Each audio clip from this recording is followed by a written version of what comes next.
Bonjour, bienvenue chez Isa et la pâtisserie, ma chaîne YouTube. Donc comme promis, aujourd'hui, j'avais envie de faire des rochers gongolais, des rochers à la noix de coco. Alors toujours pareil, je vous promets des recettes simples, je vous promets des recettes rapides. Alors attention, on y va. Alors pour les rochers gongolais à la noix de coco, j'ai placé sur un bain-marie 3 blancs d'œufs. J'y ajoute une pincée de sel. Alors la pincée de sel, c'est beaucoup dans la pâtisserie, c'est un rehausseur de goût.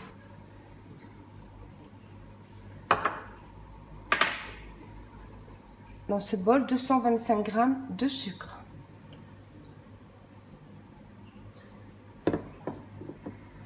Alors vous mélangez, j'ai pris un fouet,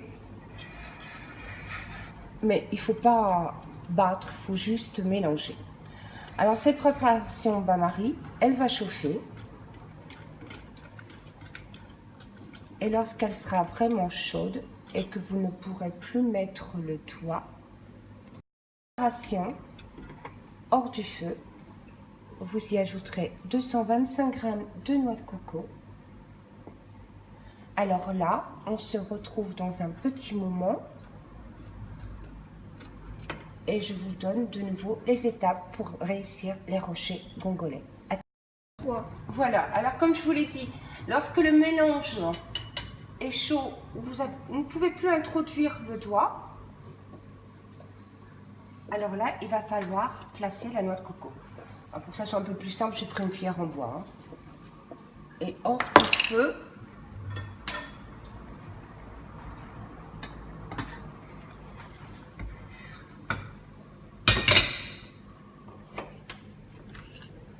Alors, on introduit maintenant les 225 g de noix de coco. C'est vraiment très simple. Alors, pourquoi j'ai choisi cette recette? Alors, c'est pour faire un petit coin d'œil à Denise. Alors, Denise, c'est qui? C'est ma mère. Elle adore les rochers congolais. Alors, maintenant que vous avez bien mélangé votre préparation, alors, comme je vous l'ai dit, c'est vraiment très simple. Et c'est très rapide.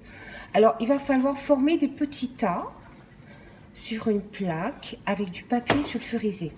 Alors là, bien sûr, c'est très chaud. Alors, on va mettre un peu en attente.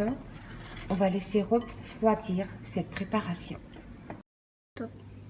Voilà, donc la préparation a refroidi. Alors, vous formez des petits tas.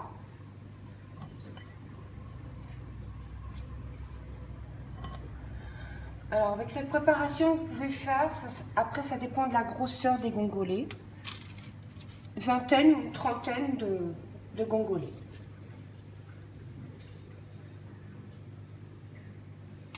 Donc, il nous faut finir toute la plaque.